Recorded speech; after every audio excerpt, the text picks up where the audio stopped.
do ministro André Mendonça, que acatou o pedido dos advogados de Daniel Vorcaro sobre a visita ao banqueiro. Tá vendo essa polêmica toda? O Igor Damasceno está ao vivo em Brasília, como sempre, vai contar tudo pra gente sobre essa decisão que está dando o que falar e principalmente o que não falar, né? Igor, bem-vindo, bom dia. Oi, Fernando. Bom dia a você, bom dia também a todos que nos acompanham. O ministro André Mendonça, relator do caso Master no STF, concedeu à defesa de Daniel Vorcaro o direito de se encontrar com ele no presídio de segurança máxima aqui em Brasília, sem a necessidade de um agendamento prévio e sem a obrigatoriedade de que essa visita, esse encontro, seja gravado por áudio ou vídeo. Decisão polêmica do ministro, que abriu o leque de discussões aqui na capital federal. O que aconteceu é que Vorcaro foi transferido de São Paulo para Brasília na última sexta-feira à tarde. Ele estava num presídio estadual, oferecendo risco a outras pessoas e às investigações, segundo a PF. André Mendonça decidiu, então, isolá-lo nessa penitenciária federal daqui de Brasília desde a última sexta-feira. Quando ele chegou, fez o exame de corpo de delito e seguiu, então, para a penitenciária. A defesa tentou entrar no local para falar com Daniel Vorcaro, ver as instalações, mas foi impedida pela Secretaria Nacional, Secretaria Penitenciária, Senapen, com o argumento de que, por se tratar de um presídio de segurança máxima, então precisaria do agendamento prévio e precisaria também ser uma reunião, uma conversa gravada. Então a defesa questionou essa decisão, essa determinação da Senapen no STF, dizendo que Daniel Vorcaro não está condenado e que precisa, então, de ampla defesa. O ministro tomou a decisão de liberar essas visitas da defesa sem agendamento prévio e sem a gravação, ou seja, uma decisão favorável a Daniel Vorcaro com garantias constitucionais. Lembrando que o Vorcaro já está há quase 72 horas nesse presídio de segurança máxima, numa cela de 9 metros quadrados, isolado dos demais detentos, 22 horas por dia preso nessa cela, 2 horas por dia no banho de sol. Tanto no banho de sol quanto a cela são vigiados ali com circuito de monitoramento interno. Ele também passa por uma inspeção no corpo e na cela para que nada fuja da normalidade, ou seja, está amplamente vigiado e sem contato com os demais detentos ou com o mundo externo. A única pessoa a qual ele realmente pode manter contato é com o advogado, mediante essa decisão de André Mendonça, viu, Fernando? Muito bem, então a gente precisa entender quais foram as prerrogativas para alterar, né, Igor, essa determinação que servia para todo mundo, até o Vorcaro, né? A gente segue por aqui debatendo essas questões. Muito obrigado, Igor Damasceno. Um bom dia para você aí em Brasília. Bom, é isso, né? Tinha uma regra. E agora essa regra mudou porque o Vorcaro está há 72 horas preso naquela cela mínima, com só 2 horas de sol, Matheus. Falamos ontem da insegurança jurídica do nosso país, da falta de previsibilidade, e o ministro André Mendonça, infelizmente nesse caso, repete, né, o que a gente vem falando. A lei, ela muda conforme o jogador. Por que que os outros nunca tiveram esse tipo de benefício e, de repente, a grande estrela da nação, o grande protagonista da corrupção brasileira no momento, Daniel Vorcaro, ele tem esse direito? A dúvida é por que que ele é tão especial. Hoje nós temos a acidez pernambucana de Josias Teófilo, daqui a pouquinho a acidez do cerrado brasileiro de Jess Peixoto, mas ela está chegando. Josias, porque é muito importante saber o que ele fala para os advogados, agora a gente não vai mais saber.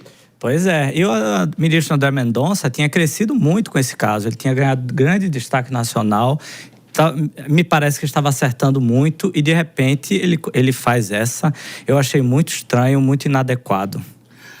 E o Henrique, o herói de todas as resistências, não tem o que dizer com isso, Henrique.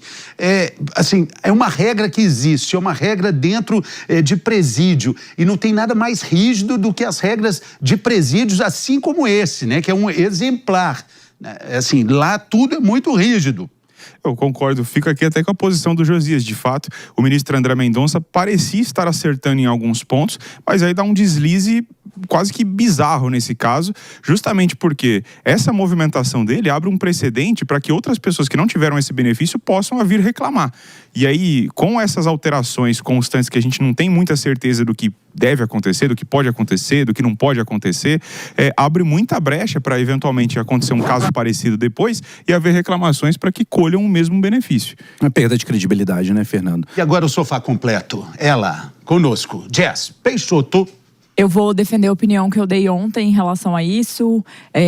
Apesar de nós estranharmos, talvez, a decisão do ministro André Mendonça, advogados não deveriam ser gravados em contato com seus clientes. Ah, você concorda? Sim. Ontem eu disse isso. E tá tendo coragem de discordar aqui do sofá inteiro. Chegou agora. Não, sem já... problema algum. A questão não é poder gravar, Você qual era a regra você e ela mudou. acha que vale, então, uma regra e um presídio de segurança ultra máxima absoluta e que sempre seguiu essa ordem? Você acha que aí, no caso do Vorcaro, ele deveria, então, ter essa prerrogativa? Eu acho que o que vale aqui no caso do Vorcaro não é por ser o Vorcaro. Eu acho que isso é pouco relevante para a decisão do ministro André Mendonça. O que provavelmente fez diferença é a maravilhosa argumentação por trás. E eu já disse aqui, já elogiei antes, odiamos Daniel Vorcaro, mas o advogado que o representa, Pier Paolo Bottini, é um dos maiores criminalistas do país. Com certeza fez uma defesa em relação ao direito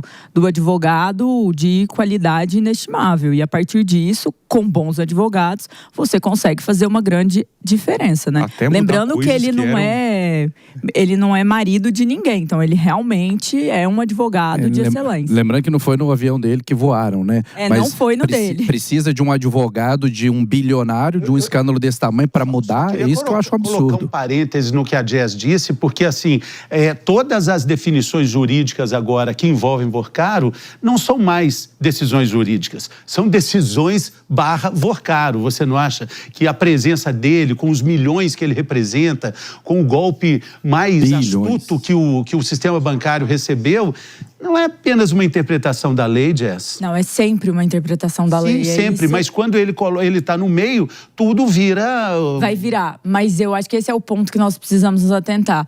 Para o que deve ser a regra e não para quem está por trás da regra. Se não fosse Daniel Vorcaro no lugar, se fosse um criminoso qualquer, ou se fosse um inocente, alguém que eu achasse que é, por exemplo, um preso político, eu teria a mesma opinião sobre a gravação de advogados. Ainda mais em vários escândalos que o nosso país tem em relação a vazamento, ao controle desses dados, à venda desses dados. Porque vale dizer que esses são dados importantes e que muitas das vezes nós vemos um não bom uso dos dados públicos. Temos vários vazamentos aí de dados do governo federal, de outras partes. Então, assim, a advocacia, ela merece esse respeito. Não é Daniel Vorcaro. Para mim, a grande questão aqui é a advocacia. Mas vamos concordar que se não fosse ele, como você falou, se fosse um inocente, se fosse um outro acusado, muito provavelmente o entendimento ele não teria sido mudado. A gente já viveu uma época no Brasil onde a jurisprudência ela era respeitada,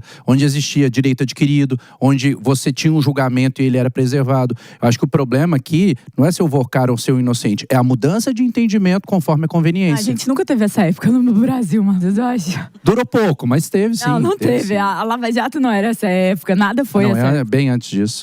Só se foi no primeiro dia que o direito chegou. Antes de Cabral, talvez. Os índios se julgavam bem. Antes de Cabral. E eu queria também